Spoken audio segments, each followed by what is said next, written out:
Bismillahirrahmanirrahim. Assalamualaikum warahmatullahi wabarakatuh. Waalaikumsalam warahmatullahi wabarakatuh. Selamat sore, teman-teman.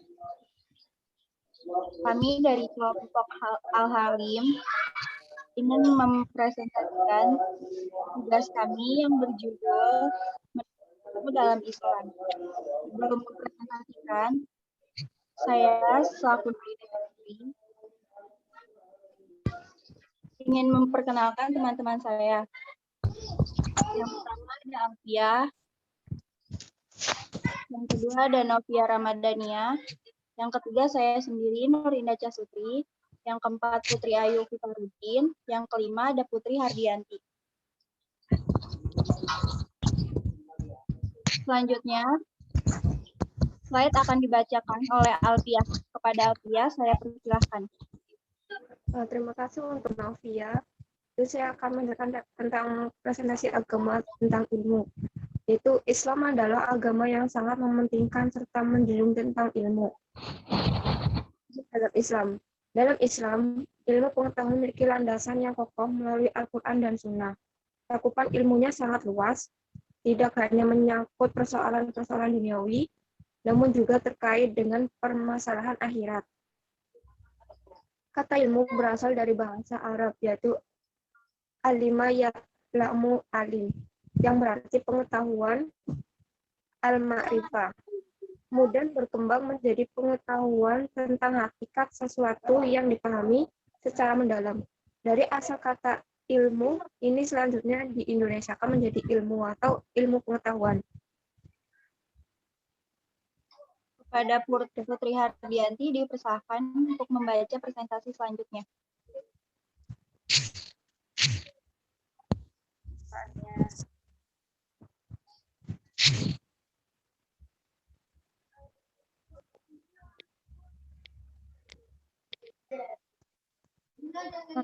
Makna menuntut ilmu dan keutamaannya.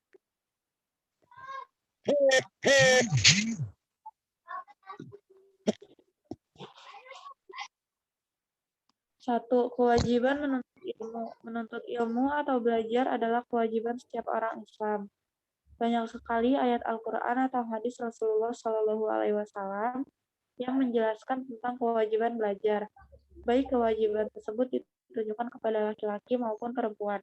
Bahkan wahyu pertama yang diterima Nabi SAW adalah perintah untuk membaca atau belajar.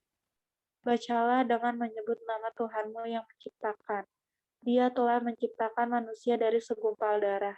Bacalah, dan Tuhanmu lah yang maha mulia, yang mengajar manusia dengan pena. Dia mengajarkan manusia apa yang tidak diketahuinya. Surat Al-Quran Al-Alaq ayat 1-5. Kewajiban menuntut ilmu bagi laki-laki dan perempuan menandakan bahwa agama Islam itu tidak membeda-bedakan hak dan kewajiban manusia karena jenis kelaminnya.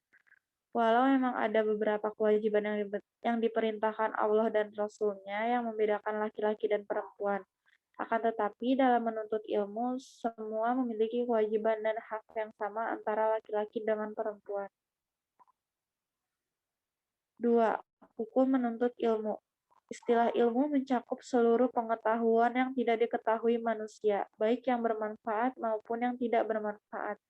Untuk ilmu yang tidak bermanfaat, haram dan berdosa bagi orang yang mempelajarinya, baik sukses maupun gagal.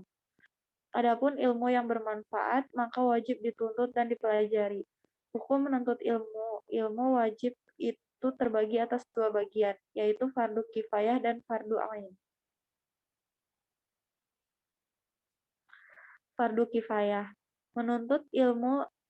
Hukum menuntut ilmu fardu kifayah berlaku untuk ilmu-ilmu yang harus ada di kalangan umat Islam sebagaimana juga dimiliki dan dikuasai golongan lainnya, seperti ilmu kedokteran, perindustrian, ilmu falak, ilmu eksakta, serta ilmu-ilmu lainnya. Sedangkan fardu ain, hukum mencari ilmu menjadi fardu ain jika ilmu itu tidak boleh ditinggalkan oleh setiap muslim dan muslimah dalam segala situasi dan kondisi. Seperti ilmu mengenal Allah Subhanahu wa Ta'ala dengan segala sifatnya, ilmu tentang tata cara beribadah, dan sebagainya. 3. Keutamaan orang yang menuntut ilmu. Orang-orang yang menuntut ilmu dan mengajarkannya diberikan keutamaan oleh Allah Subhanahu wa taala dan Rasul-Nya dengan derajat yang tinggi di sisi Allah Subhanahu wa taala. Di antara keutamaan-keutamaan orang yang menuntut ilmu dan mengajarkannya adalah: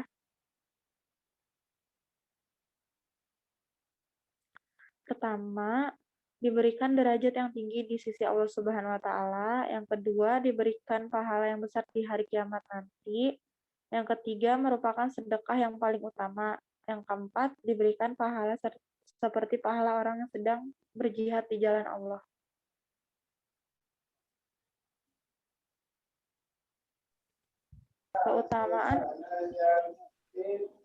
Keutamaan orang yang menuntut ilmu diberikan derajat yang tinggi di sisi Allah Subhanahu wa taala, dan Allah akan meninggikan orang-orang yang beriman di antara kamu dan orang-orang yang berilmu pengetahuan beberapa derajat, dan Allah Maha mengetahui apa yang kamu kerjakan.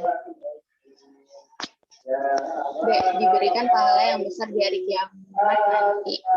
Dari Nabi Anas bin Malik, Rasulullah SAW bersabda, penuntut ilmu adalah penuntut rahmat dan penuntut ilmu adalah pilar Islam dan akan diberikan pahalanya bersama para nabi. C. Merupakan sedekah yang paling utama. Dari Abu Hurairah bahwa Rasulullah SAW bersabda, sedekah yang paling utama adalah jika seseorang muslim mempelajari ilmu dan mengajarkannya kepada saudaranya sesama muslim. D. Diberikan pahala seperti pahala orang yang sedang berjihad di jalan Allah. Dari Ibnu Abbas, Rasulullah SAW bersabda, berpergian ketika pagi dan sore dengan menuntut ilmu adalah lebih utama daripada berjihad fisabilillah. Tujuan diwajibkannya mencari ilmu tidak lain adalah agar umat muslim menjadi manusia yang cerdas dan terhindar dari kebodohan. Dalam ajaran Islam, tiap orang dianjurkan untuk bersikap ilmiah dengan berpendapat menggunakan rujukan yang jelas. Imam Ahmad berkata, berhati-hatilah berkata dalam satu permasalahan yang engkau tidak memiliki pendahulunya. Syiaru A'lamin Nubala. Berikut adalah kumpulan hadis yang menyinggung tentang pentingnya menuntut ilmu. 1. Kewajiban bagi setiap orang menuntut ilmu. Hadis pertama diriwayatkan oleh Ibnu Majah yang berbunyi, talabul ilmi faridatun ala kulli muslim, yang artinya menuntut ilmu itu wajib atas setiap muslim. 2. Diberikan rahmat dan berkah bagi mereka yang menuntut ilmu. Hadis yang kedua adalah diriwayatkan oleh Tirmidzi. Man tajara fi talabul ilmi fahuwa fi sabilillahi hatta yarji'a, yang artinya barang siapa keluar untuk mencari ilmu maka ia berada di jalan Allah sehingga ia pulang. Makin berilmu makin rendah hati. Ada pepatah mengatakan,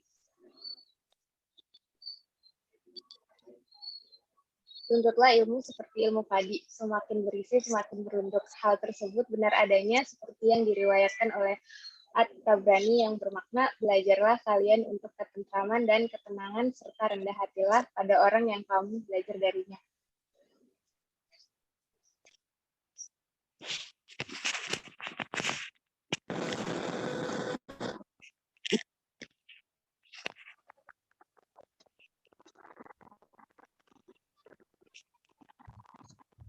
Empat, menuntut ilmu dan amalan yang kekal. Rasulullah pernah bersabda bahwa salah satu amalan yang akan dibawa sampai mati kelak adalah ilmu. Ketika ilmu kita bermanfaat bagi orang banyak, maka tiada henti pahala mengalir kepadanya.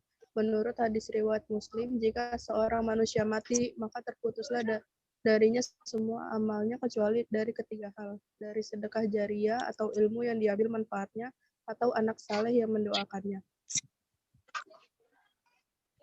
Kesimpulan, 1. Ilmu itu amat sangat penting karena ilmu itu merupakan kunci untuk mencapai kebahagiaan di dunia dan di akhirat.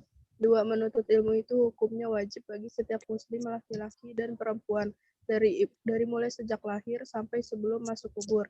3. Ilmu yang wajib dicari adalah ilmu manfaat, yaitu ilmu agama dan ilmu pengetahuan umum. Ilmu agama fardu ain, ilmu lainnya fardu kifayah.